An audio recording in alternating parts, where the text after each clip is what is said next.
in the arrest of 29-year-old Jonathan Rinderknecht for igniting a fire that ultimately burned down the Palisades earlier this year, killing 12 people, destroying more than 6,800 structures, both homes and businesses, and damaging over 1,000 more buildings.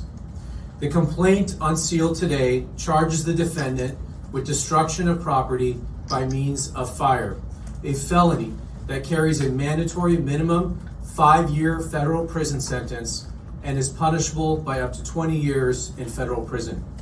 The defendant was arrested yesterday on a federal criminal complaint near his Florida residence, and he's expected to make his initial appearance today in the federal court in Orlando, Florida. I stress that the complaint contains allegations and every defendant is presumed innocent until proven guilty in a court of law.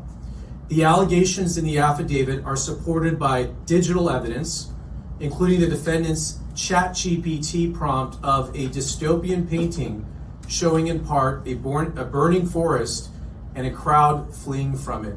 And we're going to put that up on the screen here once we get that going. The allegations are, there it is. That's from his ChatGPT. That's an image he produced a few months before the fire started. It shows the city being burned there. The allegations are further supported by the defendant's cell phone, his false statements to law enforcement, and his behavior during the Lockman fire, which the defendant is charged with maliciously starting shortly after midnight on New Year's Day of this year, and which eventually became the Palisades Fire. Late last New Year's Eve, Rinderknecht returned to Pacific Palisades after working the evening shift as an Uber driver.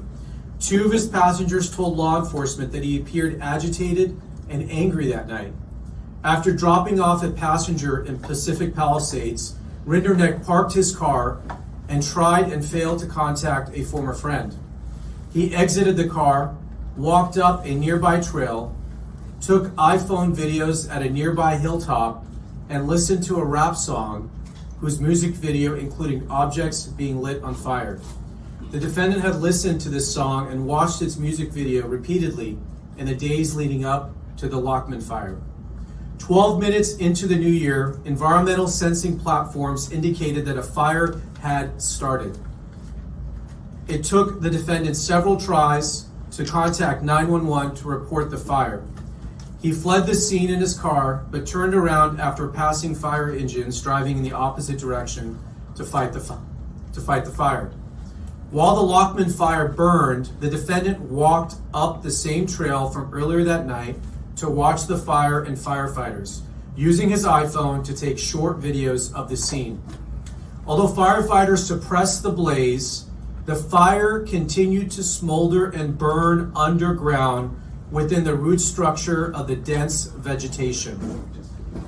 So that fire started on January 1st, and it smoldered underground for about a week until on January 7th, heavy winds caused this. Join the kingdom and make sure to like and subscribe. Above ground.